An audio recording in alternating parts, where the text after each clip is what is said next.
If any of you have ever watched the classic war movie, A Bridge Too Far, you'll probably remember seeing a paratrooper carrying an umbrella. But did you know that there was a real airborne major who dropped into Arnhem carrying an umbrella? Well, today we shall be exploring the incredibly eccentric life of that man. His name? Major Digby Tatham-Warter. Born in May 1917 in Shropshire, Digby was the second of two sons born to his father Henry, who fought in the First World War. Though he survived the conflict, he was badly gassed serving with the Artist Rifles. The result of this gassing would lead to his father's premature death when Digby was just 11 years old. After completing his schooling, he joined the Royal Military College at Sandhurst and commissioned as an officer in 1937. He was then sent to India and joined the Indian Army. Whilst in India, he would become attached to the Ox and Bucks Light Infantry. During his time in India, he kept himself busy, mainly by hunting tigers and pig sticking, which is essentially hunting wild pigs using a lance on horseback. When the Second World War broke out, he and the Ox and Bucks remained in India until 1940, when they were shipped back to England. In late 1941, the Ox and Bucks were converted to glider-borne infantry. By 42, he was promoted to substantive captain and given the temporary rank of major.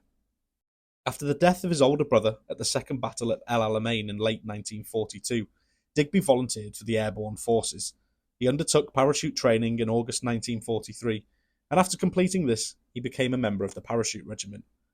He was then given command of A Company of the 2nd Battalion, the 1st Parachute Brigade of the 1st Airborne Division. His reputation as an eccentric tiger hunting officer was well known within the unit, and this reputation reached new heights when he convinced the crew of an American Dakota aircraft to fly he and all of his company officers from their base in Lincolnshire to a party at the Ritz in London for the night. Soon, however, the 1st Airborne would be called into action. They would be the tip of the Allied spear that would thrust into the industrial heartland of Germany during Field Marshal Montgomery's Operation Market Garden. The plan involved dropping 3 Allied airborne divisions, 2 American, the 101st and the 82nd, and 1 British, the previously mentioned 1st Airborne Division, with attached Polish paratroopers, deep into German-occupied Holland. These units would then capture a series of key bridges so that 30th Corps, a British armoured unit, could push into Germany, hopefully opening up a new front and ending the war by Christmas.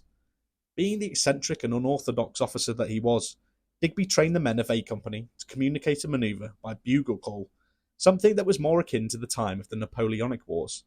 He did this as he distrusted the unit's radios, mainly due to their terrible unreliability.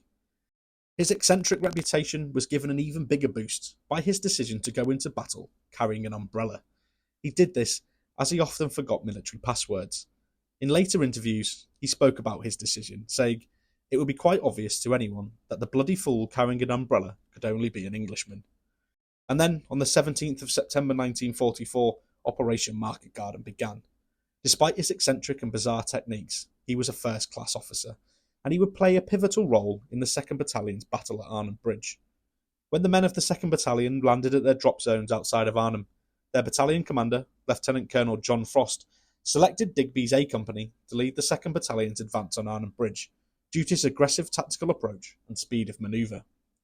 It was through his quick advancement that the 2nd Battalion had a fast, in comparison to the rest of the division, journey to the bridge, although they were held up by small groups of German forces and large gatherings of Dutch civilians who came to cheer and celebrate their perceived liberation.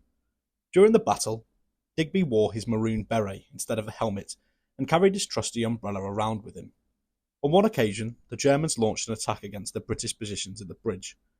Other officers of the battalion saw Digby leading a counterattack, a pistol in one hand and his umbrella in the other, which he was wildly swinging. Supposedly, he also wore a bowler hat he found on the ground, probably looking more like a crazed Charlie Chaplin than a major in the parachute regiment. The umbrella came in handy once again, as he stuck it through the driver's slit of a German armoured car, incapacitating the driver and putting the vehicle out of action.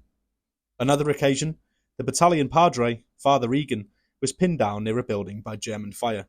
Digby ran to him, put the battered umbrella over both of their heads, and led the padre to safety, saying to him, "Don't worry, I have an umbrella," when asked about the incoming German fire.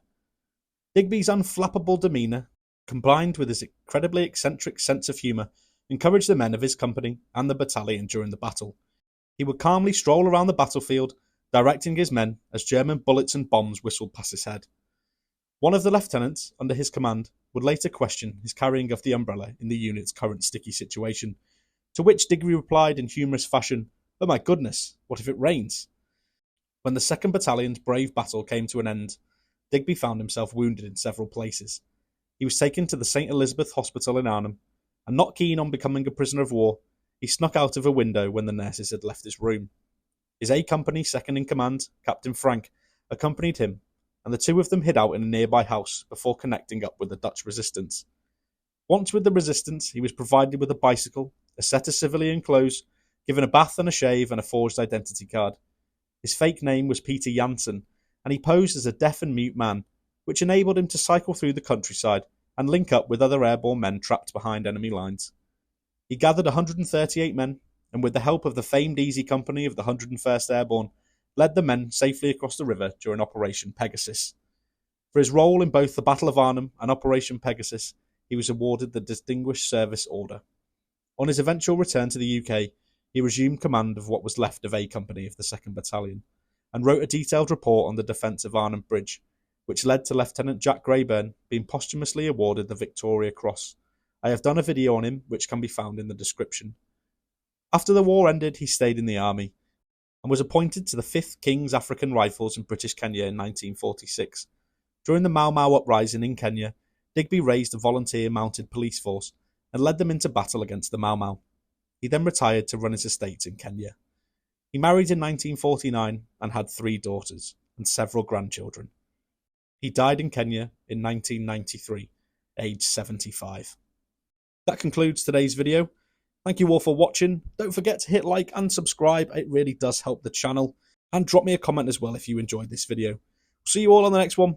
Cheery bye.